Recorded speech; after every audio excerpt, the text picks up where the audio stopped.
तू दूर हो जो तनी हाथ मत और बढ़ा दे भैया राजा भैया तू दूर हो जो भाई कहता लोग कि हमरा साथे जोड़ी ठीक लगता जोड़ी तो ठीक लगा था लेकिन इशारा में हमने के बात हो चुकल बाटे। इशारा में क्या होता है भाई? हमने के इशारा में बात ही हो चुकल बाटे हाँ कि ज्यादा बोले वाला लोग काबिल ना कहाला। अरे ऐसे अंकुशवा ज्यादा बोलता। सपना जी एगो बात कहो कि अगर तू चाह देबू त ई अंकुशवा आज बेपर्दा हो जाई आ कोरा में सट जाइबू त पूरा हमर श्रद्धा हो जाई। अगर आई लव यू हमरा के बोललू एक करे जा तो मोदिया के धरती पर मां कसम कहतली गाता गाता हो जाई। बात समझ कर ना। अब बताओ सपना जी तू ओने सटबू तो हमार का होई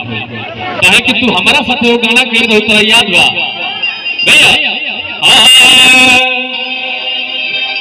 अरे कि पढ़े के हूं महान बातें करे ते पढ़ाई हमारा तो तोहर जन प्यार के चढ़ाई हर की हमके बिगड़ देते कारे तो लड़कियां कहती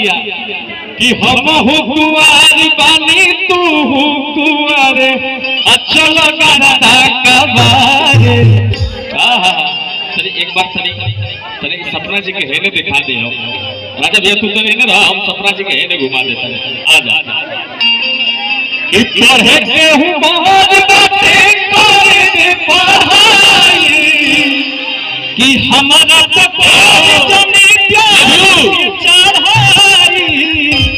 अरे हम पे बिगड़ देते कारे अतने तू लोग तनी हाला को का आशीर्वाद दिया लोग हाथ हिला के ठीक बा हम हूँ कुंवार वाली तू हूँ कुंवार चलो करता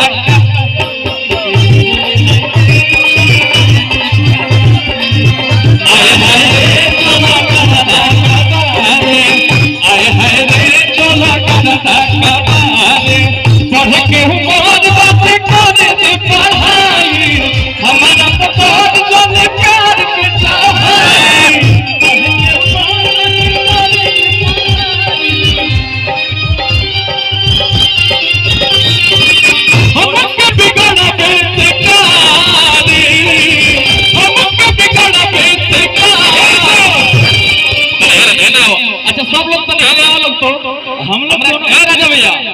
और ये देखिए और माही मनीषा जी हम लोग दोनों भाई और दोनों बहन क्या बात है आ जाइए प्लीज आप दोनों भी आइए आप लोग भी आइए जितने लोग हैं एक बार सब लोग सामने आइए तो भगवान स्वरूप पब्लिक के दिखावा